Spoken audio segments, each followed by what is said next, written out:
नमस्कार, स्वागत है आप सभी का। आपके साथ मैं हूं पुनीत मिश्रा। छत्तीसगढ़ की खबरों का रुख करते हैं और सबसे पहले बड़ी खबर की बात करेंगे। राम विचार नेताम जो हैं वो कांग्रेस पर निशाना साध रहे हैं और कह रहे हैं राहुल गांधी के पीएम बनने पर ये निशाना साधते हुए कह रहे हैं कि इन सबकी मति मारी गई। लोगों को भविष्य का पीएम दिखाई दे रहा है। कांग्रेस ने पीएम पद का मजाक बना डाला है। कांग्रेस का कोई नेता पीएम लायक है ही नहीं, ये राम विचार नेताम क्या है।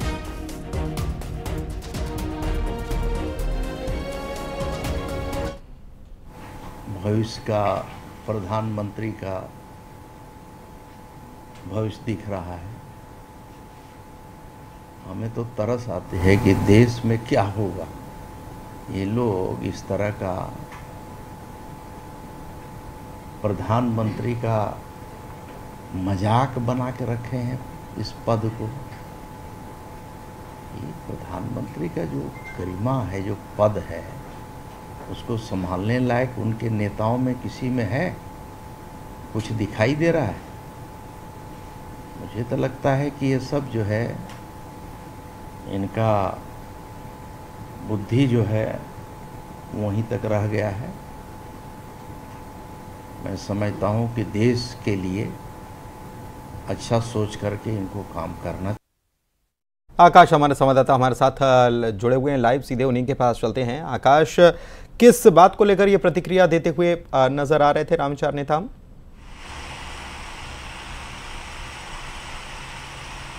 जी, दरअसल राम विचार नेताम से पूछा गया एनडीए गठबंधन और प्रधानमंत्री पद को लेकर जो चुनाव चल रहा है उसके बारे में, विपक्ष के बारे में भी सवाल किया गया था। इस दौरान उन्होंने एक विवादित तरीके से भी एक मान सकते हैं कि बयान दिया कि प्रधानमंत्री बनने के लायक विपक्ष का कोई नेता नहीं है। ये प्रधानमंत्री के पद को मजाक की तरह बना लिए हैं। जिस तरीके से एनडीए गठबंधन चल रहा है, अगर विपक्ष की बात करें, कांग्रेस की बात करें, तो इतनी भी सीटों पर वो उम्मीदवार नहीं खड़ा कर पाए कि बहुमत ला सके। ऐसे में किस तरीके से प्रधानमंत्री की बात करें। उन्होंने प्रधानमंत्री नरेंद्र मोदी को लेकर भी कहा कि लोगों को भविष्य का प्रधानमंत्री नजर आ रहा है। भाजपा तीसरी बार जो है केंद्र में सरकार बनाने वाली है और पूरा बहुमत जो है लोगों का समर्थन वो प्रधानमंत्री नरेंद्र मोदी को है। ऐसे में विपक्ष को विपक्ष की तरह अपनी भूमिका निभानी चाहिए, न कि किसी भी तरीके से अनर्गल बयान और प्रधानमंत्री का मजाक के पद को लेकर, उसकी गरिमा को लेकर भी मजाक बनाने की बात इन्होंने जो है विपक्ष पर निशाना साधते हुए ये बात कही है। जी, बहुत शुक्रिया आपका इस जानकारी के लिए। रायपुर निगम मुख्यालय में बीजेपी पार्षदों ने आज प्रदर्शन किया। बीजेपी के पार्षदों ने नारेबाजी की और निगम मुख्यालय में महापौर के खिलाफ नारे भी लगाए।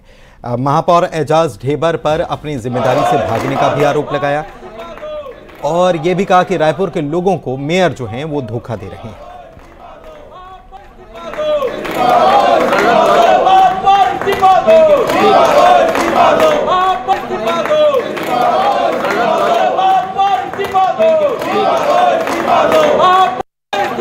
नगर निगम मुख्यालय में महापौर की इस्तीफे की मांग को लेकर तमाम जो पार्षद हैं वो प्रदर्शन कर रहे हैं, लगातार नारेबाजी कर रहे हैं। नगर निगम मुख्यालय के सामने आप ठीक देख सकते हैं तमाम विधायकों, तमाम पार्षदों को उनसे बात करने की हम कोशिश करेंगे। इस्तीफे की मांग क्यों कर रहे हैं आप लोग?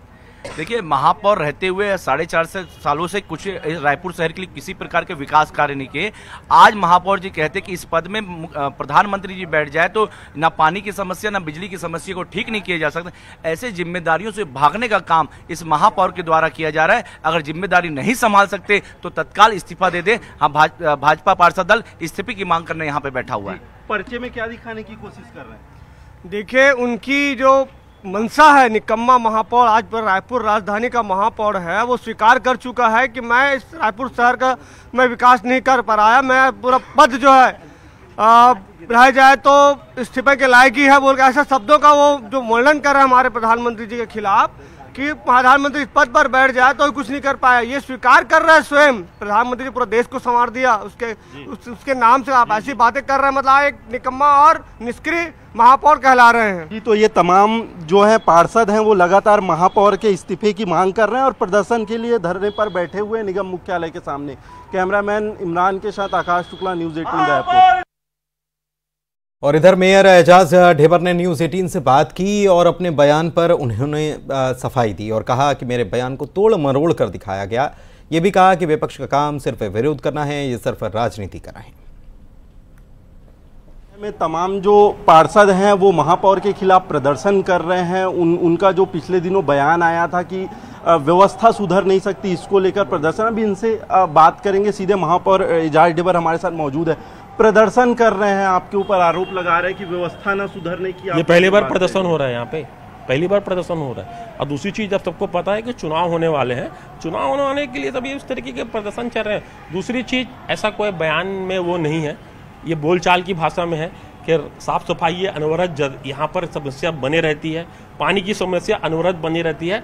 चाहे प्रधानमंत्री जी भी आए तो इस समस्या को समाधान नहीं कर सकते क्योंकि अनवरत है। दूसरी चीज मैंने ये कहा कि ये जन्म से लेकर मृत्यु तक के यहाँ पर लोग अपना काम कराने को यहाँ पर हमारे नगर निगम में आते हैं, जिनका काम यहाँ पर होता है। तो इस बयान को तोड़ मरोड़ के अर्थ को अनर्थ करके प्रस्तुत किया गया है। खैर, उससे मुझे कोई फर्क नहीं पड़ता। तो ये क्या राजनीति कर रहे हैं तमाम पार्षद आपको लेकर? यार, विपक्ष है, कोई मेरा पार्टी के लोग थोड़ी है। मैं जो बोलूंगा, मैं चित बोलूंगा तो पट तो बोलेंगे ना यार। अब चुनाव का समय है, कोई मेरे लोग तो नहीं, मेरे दल के लोग थोड़ी हैं। मेरे दल के लोग मेरे साथ अंदर बैठे हैं। आपने कहा कि आपके बयान को तोड़ मरोड़ के प्रस्तुत किया है, सही क्या है? व्यवस्था के लिए आपको चुना जाता है, जनता चुन कर लाती है, तो साफ सफाई और बाकी व्यवस्था को लेकर आपसे सवाल तो होगा ही। तो मैं तो सवाल का जवाब देता ही हूँ। अगर साफ सफाई को लेकर होता तो रायपुर को टॉप 10 में हमारी परिषद ने लाया है। टॉप 6वें नंबर पे अगर प्रधानमंत्री जी और राष्ट्रपति अवार्ड देते हैं तब तो कोई बोलना नहीं आता, तब तो कोई यहाँ का जिंदाबाद नहीं करता। तब आप लोग क्यों नहीं पूछते भारतीय जनता पार्टी के लोगों से क्यों जिंदाबाद नहीं करते? 142वां नंबर शहर में जो पोजीशन थी, आज हमने उसको टॉप 10 में लाके खड़े कर दिया। पूरे शहर में पूरे 4,200 के उसमें श्रेणी में हम लोग को वाटर प्लस का किताब मिला है राष्ट्रपति से।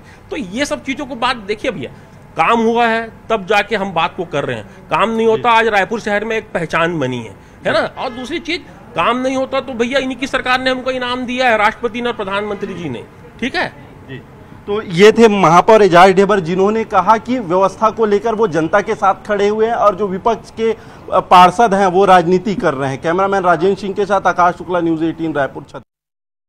तो महापौर एजाज ढेबर के बयान पर सियासत गरमाई हुई है। डिप्टी सीएम भी इस मामले में अब सामने आए हैं और अरुण साव ढेबर का इस्तीफा मांगने लगे। डिप्टी सीएम मेयर का इस्तीफा मांग रहे हैं और कह रहे हैं कि जिम्मेदारी से एजाज ढेबर को नहीं भागना चाहिए। ये बयान ये बता रहा है कि 5 साल में जनता के साथ कैसे अन्याय किया। जनप्रतिनिधि का ये बयान निंदनीय है।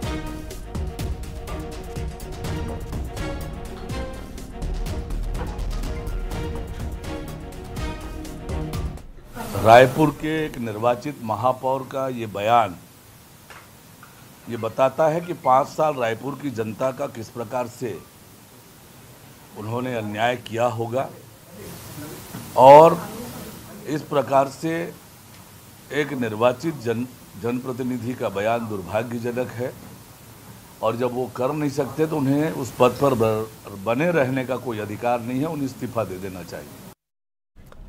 इधर महापौर एजाज ढेबर के बयान पर बीजेपी ने पलटवार किया और बीजेपी मीडिया प्रभारी अमित चिमनानी ट्वीट कर रहे हैं, लिख रहे हैं कि समस्या बनी रहेगी तो फिर आपका काम ही क्या है। फिर मोदी राज में देश चमक रहा है, रायपुर में आप लाइट सफाई की समस्या पर हाथ खड़े कर दे रहे हैं। ये बयान रायपुर की जनता से हुए धोखे का प्रमाण है।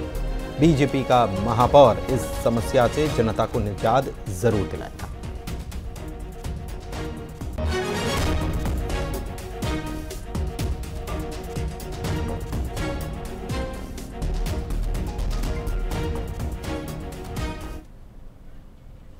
छत्तीसगढ़ के पूर्व मुख्यमंत्री भूपेश बघेल ने रायबरेली में चुनाव प्रचार किया। रायबरेली के लोगों से कांग्रेस के लिए मतदान करने के लिए कहा और कहा कि रायबरेली के लोग सिर्फ लोकसभा सदस्य नहीं चुन रहे बल्कि इंदिरा गांधी जी के बाद अब रायबरेली के लोग देश का प्रधानमंत्री चुनने जा रहे हैं। आप सब गवाह बनेंगे, साक्षी बनेंगे। लोकसभा सदस्य नहीं चुन रहे हैं और इंदिरा जी के बाद अब अवसर आया है कि आप इस लोकसभा से आप सांसद नहीं बल्कि प्रधानमंत्री चुने जा रहे हैं।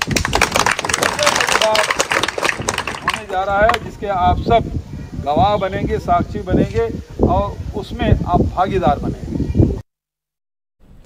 रायपुर में जिम में एक युवक की मौत हो गई। वर्कआउट करते वक्त युवक की जान चली गई। पोस्टमार्टम के लिए शव को भेजा गया है। खमतराई थाना क्षेत्र का ये मामला है, जहां पर राजधानी में एक युवक जिम में गया था एक्सरसाइज करने के लिए, लेकिन यहां उसकी मौत हो गई अचानक से। अब पोस्टमार्टम रिपोर्ट आएगी, उसके बाद ही मौत के कारणों की वजह जो इसके पीछे है वो पता चल पाएगी। लेकिन अचानक से ये घटना जो सामने आई उससे सभी लोग हैरान हैं।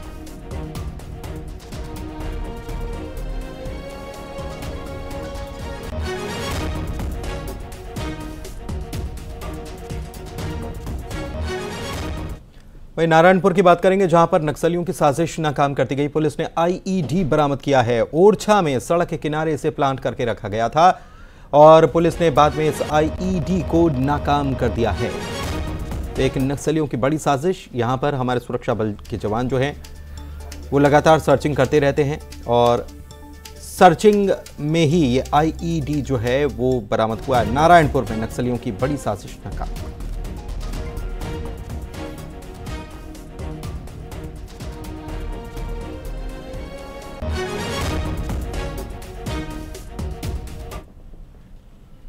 आगे बढ़ेंगे, बीजापुर में टीआई की गाड़ी पर नक्सलियों ने विस्फोट किया है। गाड़ी में थानेदार के साथ आरक्षक भी मौजूद थे। थानेदार और आरक्षक दोनों की ही जान बाल बाल बची है, दोनों ही सुरक्षित बताए जा रहे हैं। लेकिन गन्नम नाला के पास ये धमाका हुआ है। एसपी जितेंद्र यादव ने इस घटना की पुष्टि की है।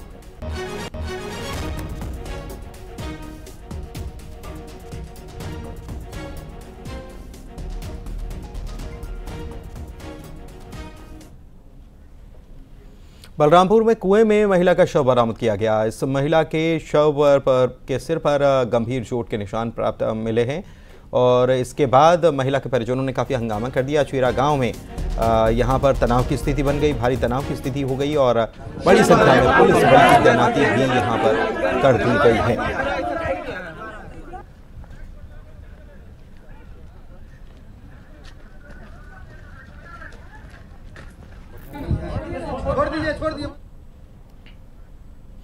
इधर नारायणपुर में कांग्रेस नेता की हत्या के मामले में बड़ा अपडेट सामने आया। कांग्रेस नेता की हत्या के आरोपियों को गिरफ्तार कर लिया गया। दुर्ग पुलिस ने 3 आरोपियों को गिरफ्तार किया है। कल कांग्रेस नेता की गोली मारकर हत्या कर दी गई थी और इस मामले के 3 आरोपी गिरफ्तार कर लिए गए हैं दुर्ग में।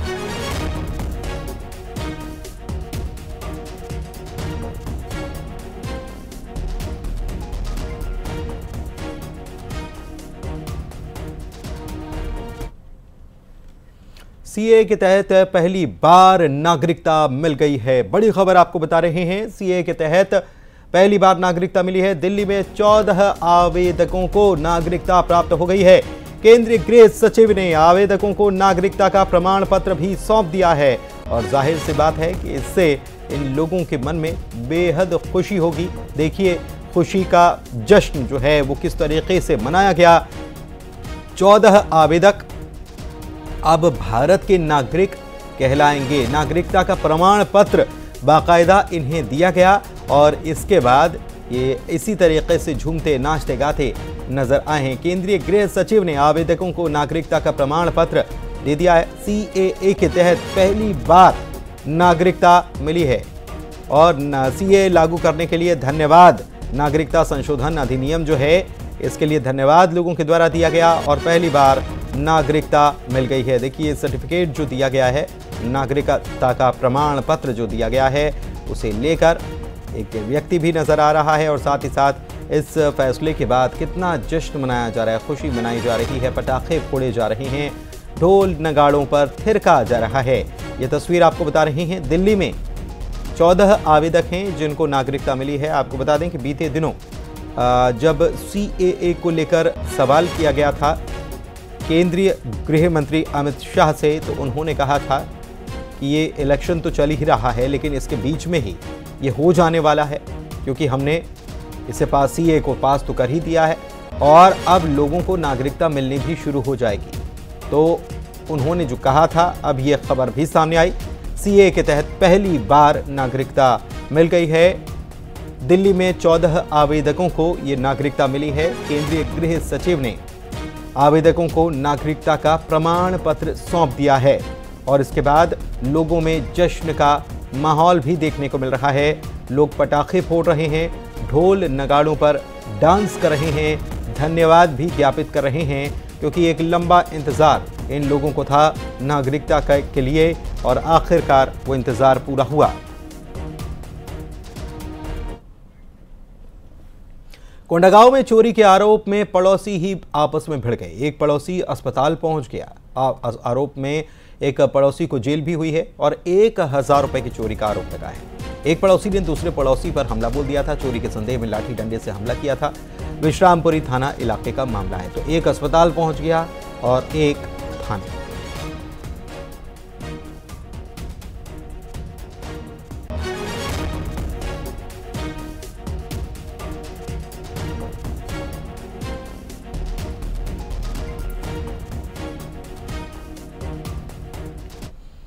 बिलासपुर में अतिक्रमण पर बुलडोजर चलाने की कार्रवाई की गई है। इमलीपारा रोड पर दरअसल अवैध रूप से यहां पर दुकानें बनी हुई थी, जिन पर आज बुलडोजर चलाकर उन्हें हटा दिया गया। निगम कमिश्नर अमित कुमार के निर्देश पर यह कार्रवाई अंजाम दी गई।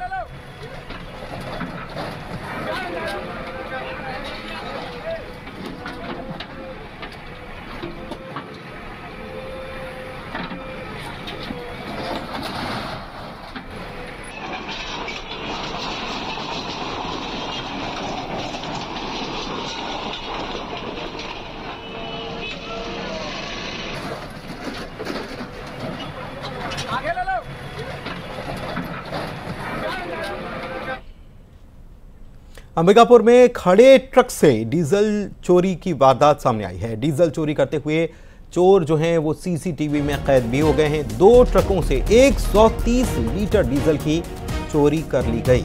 लखनपुर थाना क्षेत्र का ये पूरा मामला है और सीसीटीवी में इनकी तस्वीर भी कैद हो गई है।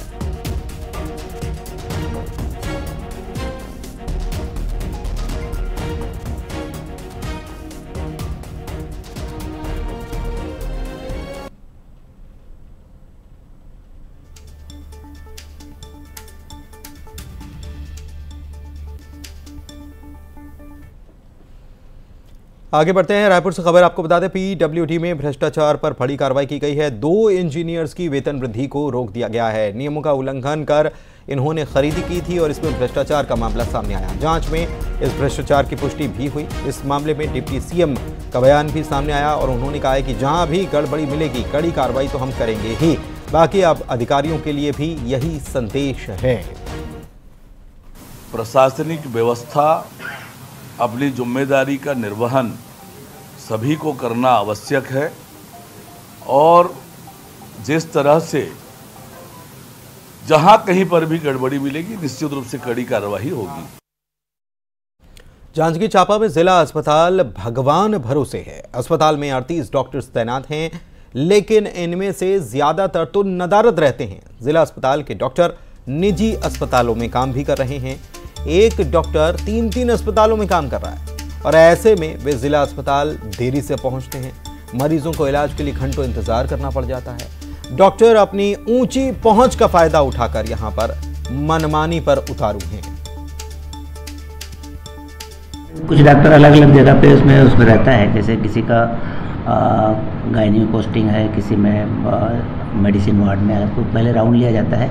उसके बाद में राउंड लेने के बाद में कुछ यहाँ पे आते हैं। तो जो जनरल डॉक्टर, ड्यूटी डॉक्टर हैं यहाँ पे रहते हैं और कुछ लोग हैं जो कि इमरजेंसी ड्यूटी में रहते हैं। सर, जिनको ड्यूटी लगा है वो यदि यहाँ पे मौजूद नहीं है तो उनके ऊपर किस तरह कार्रवाई की जाएगी? उनको अभी देखा जाएगा कि यदि कोई लेट से आ रहा है तो उसको फिर नोटिस देंगे, उसके हिसाब से फिर आगे। दंतेवाड़ा पुलिस का मानवीय चेहरा देखने को मिला। घायल युवक को अस्पताल पहुंचाया गया। सड़क हादसे में युवक घायल हुआ था। पुलिस ने उसे अस्पताल पहुंचाकर उसकी जान बचाई। युवक को वाहन ने दरअसल टक्कर मार दी थी। स्टेट बैंक चौक के पास यह हादसा हुआ।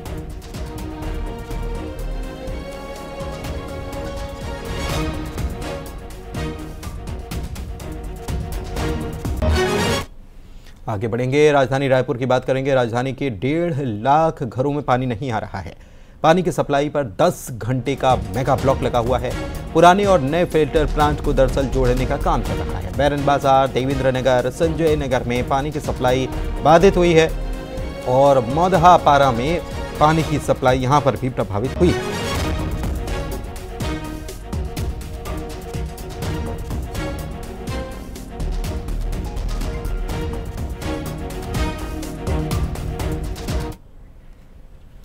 और आइए अब